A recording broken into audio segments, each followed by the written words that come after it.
BBC дүрбүсүндө подкаст уктуруусун угуп жатасыздар. Сиздер менен кайрадан мен Куат Чекиров.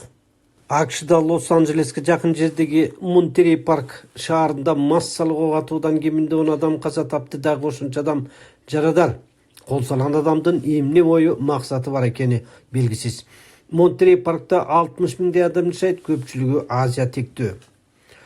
Кылмышка шектүү адам өзүн өзү атып өлгөнү кабарланды. Полиция анын 72 жаштагы Азия тектүү Ху Цантран экенин билдирүүдө. Лос-Анджелестеги BBC кабарчысы Питер Боуздун жиберген кабарына караганда, расмийлердин айтымында бул кол салуунун эмне максат менен жасалганы азыр белгисиз.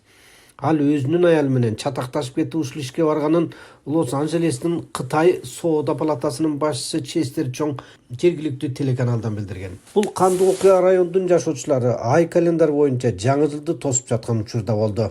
Монтерей парк Лос-Анджелестин чеке жагында турат. Анын калкынын 3/2 Азиядан чыккандар.